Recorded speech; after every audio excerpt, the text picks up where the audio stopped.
हम इसको डिस्ट्रिक्ट राजौरी के मंजाकोट के बॉर्डर के एरिया पे हैं। हमारे साथ एमएलए डोडा मिराज मलिक साहब और जम्मू कश्मीर आम आदमी पार्टी के चीफ जो है इस वक्त लोगों से मिले हैं। हम इन्हीं से जानने की कोशिश करेंगे आखिर जो है यहाँ के लोगों ने इनसे क्या बातचीत बातचीत की। सर, सबसे पहले टाइम देने का शुक्रिया। Thank you. सर, आपका हम वेलकम करते हैं इस बॉर्डर एरिया में। और सर, आप लोगों से मिले भी हैं, लोग काफ़ी परेशान हैं, क्या कुछ आपके सामने लोगों ने बताया? देखिए, जिन धमाकों से दुनिया हिली थी, धमाके यहाँ होने थे तो पूरी दुनिया हिली थी कि ऐसा नहीं होना चाहिए।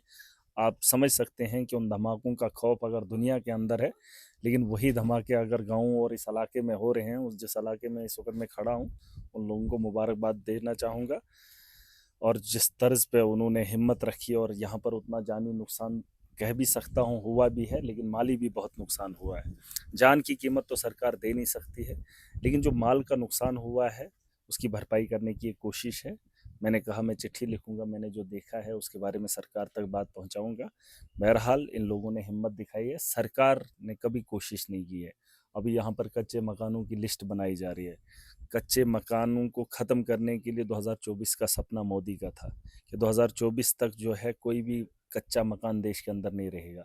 लेकिन यहाँ पे आज जो लिस्ट मांगी जा रही है, कच्चे मकान वाले को 25,000 का रिलीफ देंगे। अरे मकान के शीशे अगर किसी के दो द्वारियों के टूटे हैं, उनकी कीमत 20,000 है। जी। आप क्या ये रिलीफ देंगे? जितना बारूद पे खर्चा कर रहे हो, जितना रैलीज पे खर्चा कर रहे हो, जितना उन चीज़ों पे खर्चा कर रहे हो, उतना उन लोगों को खर्चा दो ना जिन लोगों ने ये झेला है। ये दुनिया को दिखाने वाली बातें नहीं होती हैं। आप ज़मीन पे आ जाओ, लोगों के हालात देख लो। और जो पॉलिसी बना रहे हैं वो पॉलिसी दफ्तरों में बैठकर बनाई जाती है। जब आप ज़मीन पे आओगे, आप लोगों से मिलोगे, आपको पता चलेगा कि जंग का माहौल कैसा है। लेकिन अब लोग तंग भी आ चुके हैं। मोदी जी से उम्मीद थी पाकिस्तान को सबक सिखाएगा, फेल हुए। उन्होंने कहा कूटनीति है, विदेशों के साथ हमारा याराना है, बड़े बड़े देश देश के साथ इकट्ठे हैं, लेकिन नहीं, झूठ साबित हुआ। अमेरिका आज पाकिस्तान के साथ कहीं ना कहीं खड़ा रहा। कहाँ है हमारी कूटनीति? लेकिन आज आप दुनिया को बताओगे हमने किया, वो देश के लोगों ने मिलकर किया। देश की सेना सक्षम है, उन्होंने किया। उनके नेता आते हैं, बयान कहते हैं कि मोदी जी के चरणों के नीचे फौज है। उनके कुछ नेता आते हैं, वो उस लड़की ने जी वो उनकी बहन है। इस तरह पे यहाँ जो लोग बसे हैं इस वक्त, ये कौन है? और पाकिस्तान की गोली से मरने वाला आज भी मुसलमान है। और इनको लगता है कि पाकिस्तान की गोली मुसलमान शौक से खाएगा। अरे कोई किसी की गोली नहीं खाना चाहता है। लोग तंग आ गए हैं इस सिस्टम से। या तो पाकिस्तान को जवाब दे दीजिए, या तो कुछ कर लीजिए। अमन चाहते हैं, अमन ही चाहते हैं। लेकिन अगर अमन उनको पसंद नहीं है तो जवाब देने के लिए सरकार को चुना था, मोदी को चुना था। एमएलए साहब, आपने यहाँ पे विजिट किया है, लोगों से मिले भी हैं और लोगों की सेफ्टी भी आपने देखी किस हद तक है। सर, जिन लोगों का घर लॉस हुआ और जिन लोगों की जानें लॉस की हुई हैं, सर अब गवर्नमेंट क्या कर रही है? 10 लाख रुपया उनको दे रही है जिनकी डेथ हो चुकी है। सर, एक ही बाप अगर कमाने वाला है, अगर उसकी डेथ हो चुकी है, बाकी सर आप अगर पुंछ में अभी आप जा रहे हैं, वहाँ विजिट करेंगे, 6-6 बच्चे हैं, घर में देखिए, कोई इनकम और सोर्स नहीं है। मैं कह रहा हूँ मरे हुए को आप जल्दी रिलीफ दे रहे हो। जी। जल्दी क्या दे रहे हो, लेकिन जिसकी मौत हुई है उसकी आप कीमत नहीं लगा सकते हो। जी। मैंने कहा जो इंसान मर गया है ना, उसको 10 लाख की कीमत मत लगाओ आप। जी।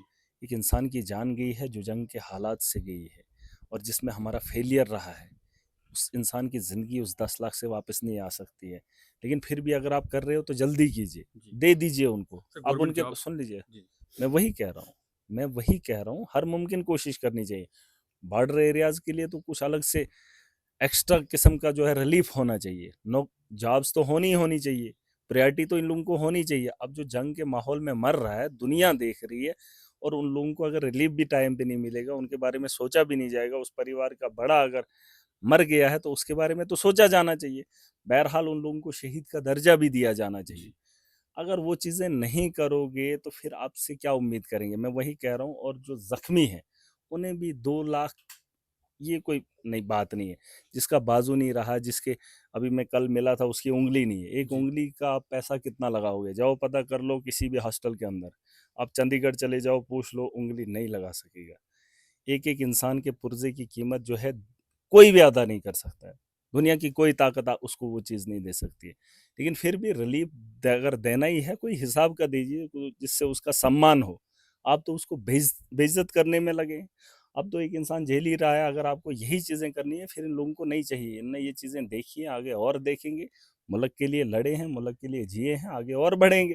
लेकिन ये बेहुदा मज़ाक लोगों के लिए अच्छी बात नहीं है। जम्मू कश्मीर के लोग आप पे भरोसा करते हैं, खासतौर पर जोरी और पूंछ के लोगों के लिए क्या मैसेज रहेगा? इस वक्त जो है लोग घबराए हुए हैं, जब भी अटैक होता है जोरी और पूंछ के लोग जो कुर्बानियाँ देते हैं, जब भी सर कोई जॉब का मसला आता है इन लोगों को सर धक्के मार के बाहर निकाला जाता है। देखिए, इसके लिए हमने यही कहा कि ये जो बॉर्डर एरिया है, इसमें पुंछ और राजौरी सर-ए-फ़हरिस्त रहता है। जी। इनके लिए सरकार को ज़्यादा सोचना चाहिए, क्योंकि सरकार को ये समझ आनी चाहिए, अभी यहाँ से जब फायरिंग होती है तो ये लोग निकलते हैं, इनको ठिकाना भी नहीं होता है, देश के अंदर या सिटी के अंदर भी ठिकाना नहीं जी। है। कहाँ जाएँ, किस हाल में जाएँ, कहाँ खाएँ, उसका इंतज़ाम नहीं है।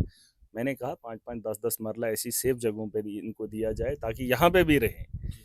यहाँ पे भी रहें, लेकिन ऐसा मुकाम पे ऐसी जगह भी हो जहाँ इनको मकान भी बना कर दिया जाए। इन फ्यूचर अगर कहीं ऐसा मामला होता है तो ये सीधा डायरेक्ट उस जगह से एरिया में चले जाएं।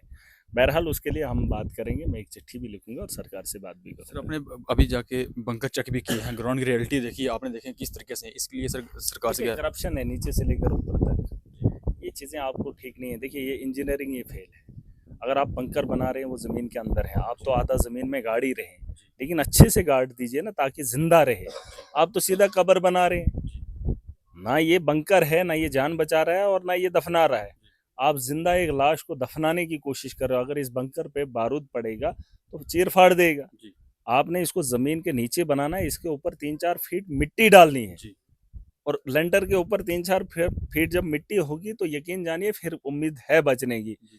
इसका ढांचा आप देख लीजिए, ये खुल्लम खुल्ला है, उससे बेहतर है ये भी बंकर है। जी। जो सीमेंट का लेंटर का मकान है उसी तर्ज पे ये चीज़ें बनाई। जी। आपने ज़मीन के नीचे इसको गाड़ना है, ऊपर से मिट्टी जब डालोगे फिर जाके उसे बंकर कहा जाता है। जी। ये बंकर नहीं है, ये पैसा कमाने के लिए इन्होंने अपना तर्ज किया है और जो इंजीनियर्स हैं उनका फेलियर रहा है। जान के साथ भी खिलवाड़ इन्होंने किया, जान के साथ भी मज़ाक किया, उसमें भी पैसा कमाया।